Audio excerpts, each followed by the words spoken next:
in, obviously, for your group, and kind of been under the spotlight, rearranging and seeing where everybody's going to be? Been great, same, energetic, working hard, no difference.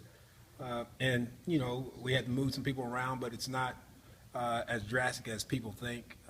You know, putting Cody outside, he'd been there for the first 2 years of his career, so that's simply easy. Quincy can go inside. They're all interchangeable, so it's not a big deal to us. Next man up, he's got to keep rolling. What kind of opportunity is this for Quincy and Markel to get more snaps and more potentially more targets and touches? You know, it's always when somebody goes down, somebody else going to get more of a shot.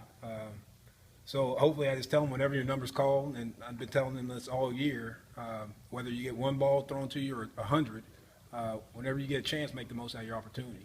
And, you know, they're going to get more opportunities, of course, and hopefully they make the most out of them. How do you feel like Laquan's done this week as far as just handling everything? Good. You know, his mom's in town, and nothing like having mom's love close by.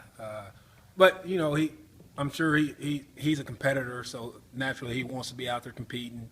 But other than that, he's done well, and looking forward to just getting back out there. How's Markel kind of developed throughout the season? I know he had the big catch because that was the fourth down catch. What have you seen from him development wise? Great potential.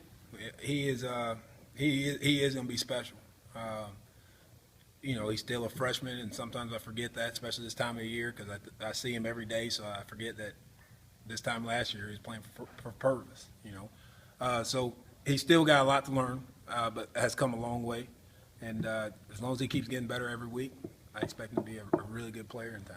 So what has Vince meant to y'all's room, you know, being a senior? And I know he kind of stood up and said some stuff Sunday, but how does he feel like he's going to kind of step into this role the last few games of the season? I don't think his role's changed. I think all my guys have looked up to him, for one, him being the senior, plus he's not the vocal leader. He's a leader that he goes out and he works hard. So him stepping into that role it's not anything new. I think he's trying to speak up a little bit more maybe. But my guys, they respect him and look up to him because he's been through more wars than anybody in that room. He's the grandfather in my room. So I know he's going to do a good job, make sure those guys are ready to go Saturday. What has stood out about the guys who are redshirting DeMaurier and the freshmen? What have stood out about them? You know, this time of year I don't get to see them that much because they're running with the scout team. But talking to the defensive guys, they are working their butts off, and I try to talk to them and make sure they know that they are going against one of the best defenses in the country every day. You know, and it's their chance to work on their craft, and it's an opportunity to get better. So make the most out of it. And the defense coach tell me they're awesome down there. So that's all I ask them to do is go out there and compete. Whether you're on the starting team or scout team, compete.